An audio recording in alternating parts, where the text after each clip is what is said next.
Bonjour à tous, 2 piétons percutés par une camionnette dans le Jura, 2 blessés et le conducteur en fuite. Les faits se sont déroulés hier à Dole, peu après 6h du matin à la sortie de la discothèque Le Bellagio.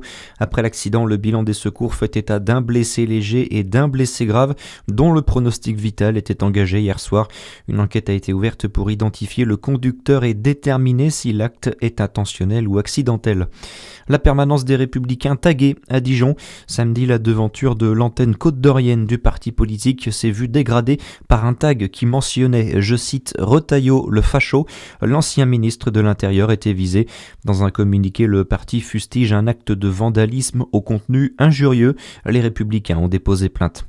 Pas de panique, c'est un exercice. Une centaine de militaires sont déployés toute la semaine dès aujourd'hui dans le Jura.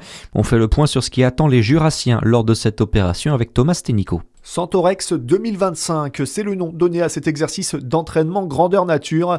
Il a pour objectif de s'assurer que les réservistes sont en capacité de mener des missions de sécurisation sur le territoire national.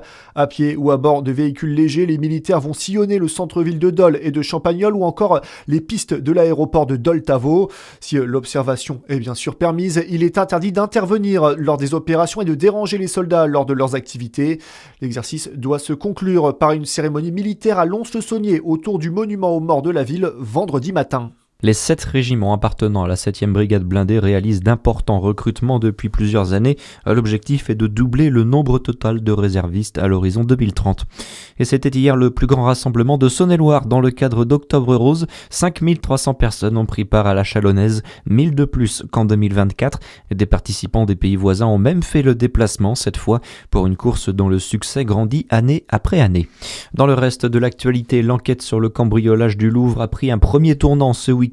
2 hommes ont été interpellés samedi et placés en garde à vue. 2 arrestations, mais les bijoux dérobés, eux, n'ont toujours pas été retrouvés. Reprise des discussions sur le budget aujourd'hui à l'Assemblée. Après la pause dominicale, les députés vont faire leur retour dans l'hémicycle. La fameuse taxe Zuckman doit être débattue dans les tout prochains jours. Avant ça, ce seront d'autres articles qui seront examinés en priorité. Du beau spectacle sur la pelouse de l'AS Quetigny hier, mais une mauvaise pub pour le football en tribune. Hier, lors de la rencontre du 6e tour de Coupe de France entre Quetigny et Guerchizy, les Côtes-d'Oriens se sont imposés 3-0, renversant la hiérarchie. Mais en tribune, les supporters locaux ont lancé plusieurs chants homophobes, grossophobes ou tout simplement injurieux envers l'arbitre et les joueurs adverses. Des bénévoles ont d'ailleurs demandé l'arrêt de ces chants. La Ligue de football de Bourgogne-Franche-Comté doit faire un rapport sur ce triste spectacle. Et puis toujours en foot mais en Ligue 1, cette fois noté en clôture de la 9e journée hier, la victoire de Lyon contre Strasbourg 2-1. Voilà pour l'info. À suivre, c'est votre météo sur Fréquence Plus.